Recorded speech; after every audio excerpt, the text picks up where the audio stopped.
115 000 places. Une capacité qui dépasse l'entendement.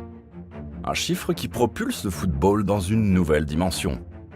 Au cœur du Maroc, à quelques kilomètres de Casablanca, s'élève actuellement le plus ambitieux projet de stade jamais conçu.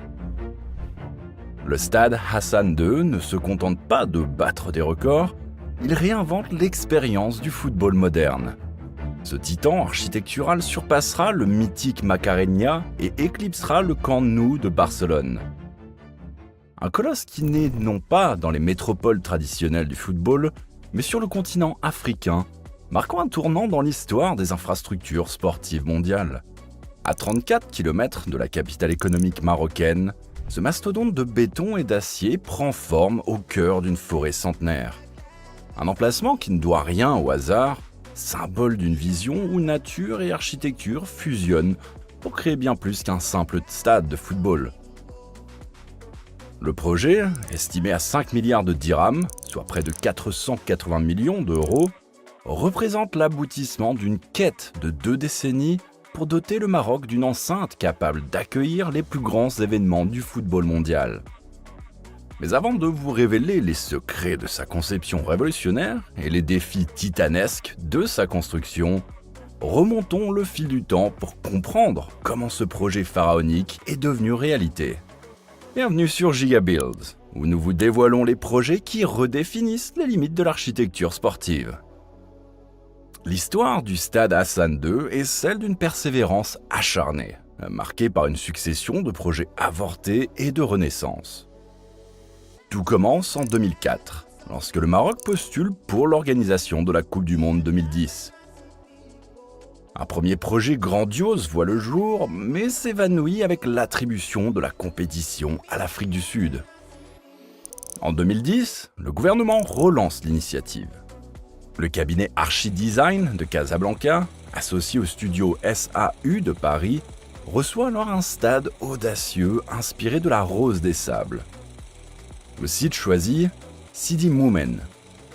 Mais les études géologiques révèlent des failles importantes dans les sous-sols, condamnant ce deuxième projet à rejoindre les archives de l'histoire. Les années suivantes voient défiler différentes propositions. Tite Melil en 2010, puis l'AREF en 2011. Chaque tentative se heurte à des obstacles techniques ou financiers. Le rêve marocain d'un stade monumental semble s'éloigner, jusqu'à la candidature pour le Mondial 2026. Une nouvelle fois, le projet renaît de ses cendres, cette fois-ci à El Mansouira.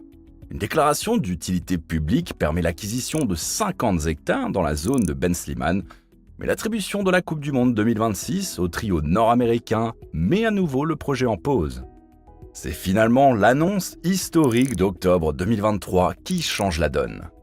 Le Maroc devient co-organisateur de la Coupe 2030 aux côtés de l'Espagne et du Portugal. Cette fois, plus question de reculer. Le site d'El Mansouira, à 34 km de Casablanca, est définitivement choisi pour accueillir ce qui deviendra le plus grand stade du monde. L'emplacement retenu n'est pas un choix anodin. Niché au cœur de la forêt de Ben Slimane, un trésor naturel de 58 000 hectares, le stade s'inscrit dans un écosystème unique.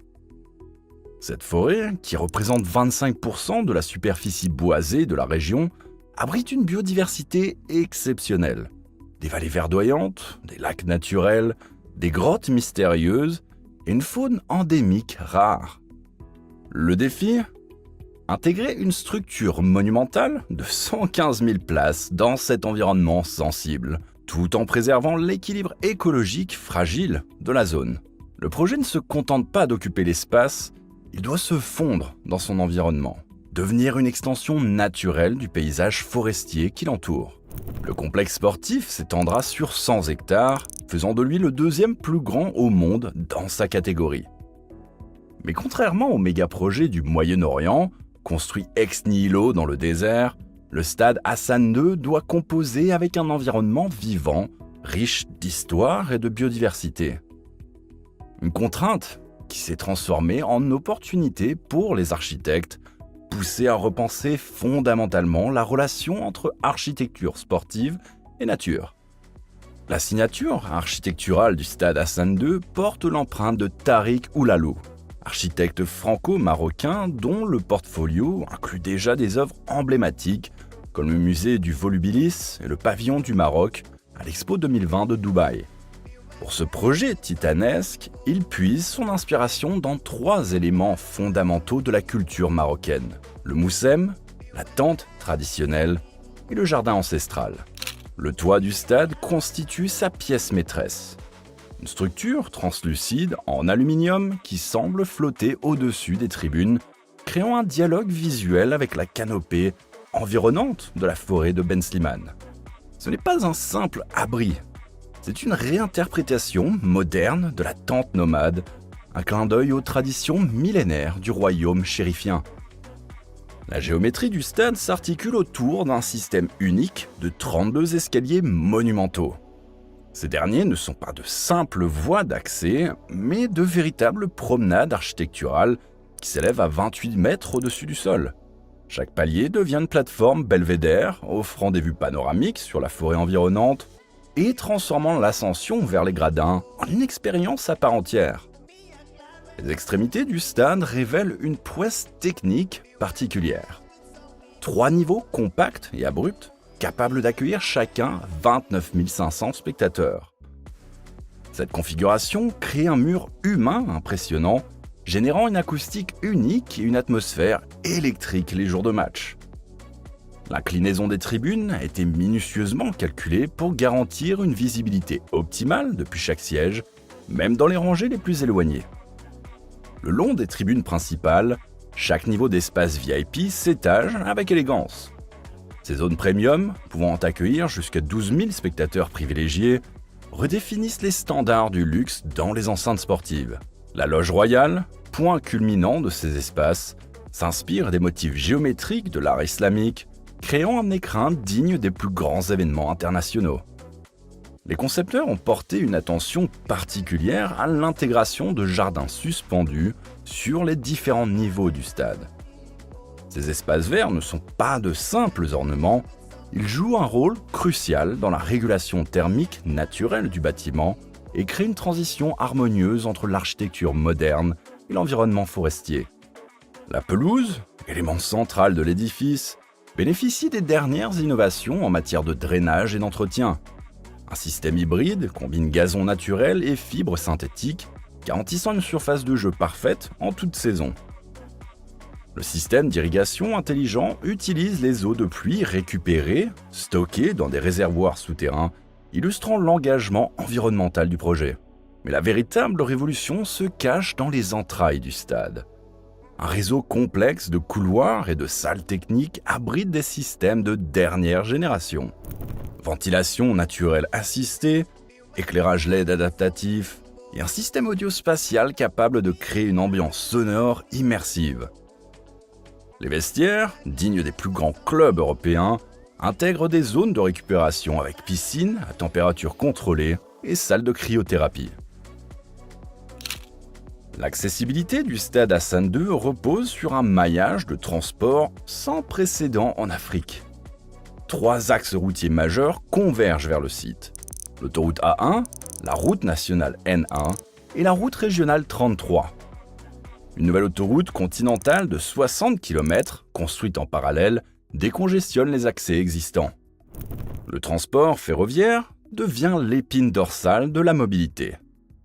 Une gare dédiée accueille des trains express qui relient le stade au centre de Casablanca en 15 minutes et à Rabat en 20 minutes. La connexion avec l'aéroport Mohamed V se fait en temps record, facilitant l'arrivée des supporters internationaux. Le réseau urbain se déploie en étoile. Un tramway de nouvelle génération dessert 109 stations sur 73,5 km, capable de transporter 53 000 passagers par heure. Les lignes de bus BW1 et BW2 ajoutent une capacité de 7 000 voyageurs par heure. Une flotte de 14 700 taxis complète ce dispositif, assurant une flexibilité maximale aux spectateurs. Les parkings, véritables plateformes logistiques, s'étendent sur 261 321 mètres carrés. 4 zones distinctes accueillent 10 463 véhicules, organisés pour fluidifier les entrées et sorties massives les soirs de match. Le stade Hassan II n'est que la partie émergée d'un complexe sportif titanesque. Un stade d'athlétisme de 25 000 places complète l'offre pour les compétitions d'élite. 4 terrains d'entraînement reproduisent exactement les conditions de la pelouse principale, permettant aux équipes de s'acclimater parfaitement. Une salle omnisport modulable accueille basketball, volleyball et handball au niveau international. La piscine olympique, dotée d'un toit rétractable, répond aux standards les plus exigeants de la FINA. Un centre de gymnastique ultra-moderne complète ces installations de pointe. L'innovation majeure réside dans le centre de formation et de recherche sportive. Des laboratoires d'analyse du mouvement côtoient des salles de simulation atmosphérique permettant aux athlètes de s'entraîner dans des conditions reproduisant celles de n'importe quel stade du monde. La construction dans la forêt de Ben Slimane impose des contraintes uniques. Les architectes ont développé une méthodologie de construction suspendue. Les grues opèrent sur des rails surélevés, minimisant l'impact au sol. La terre excavée est intégralement réutilisée pour modeler le paysage environnant. Le système de gestion des eaux pluviales devient un modèle d'ingénierie verte. Les toitures collectent l'eau de pluie, dirigée vers des bassins de rétention qui alimentent non seulement l'irrigation du stade, mais aussi maintiennent l'équilibre hydrique de la forêt environnante. La biodiversité bénéficie d'une attention particulière. Des corridors écologiques traversent le site, permettant à la faune de circuler librement. Les éclairages sont orientés pour minimiser la pollution lumineuse, protégeant les espèces nocturnes. Et des ruches sont installées sur les toits terrasses, contribuant à la pollinisation de la végétation locale.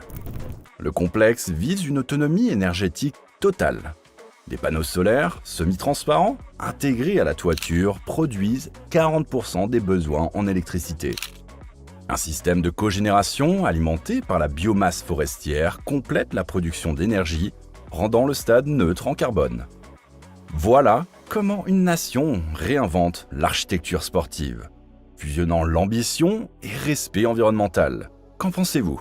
Le stade Hassan II marque-t-il le début d'une nouvelle ère pour les méga-infrastructures sportives ? Partagez vos réflexions dans les commentaires. Merci d'avoir suivi cette plongée au cœur du plus grand stade du monde.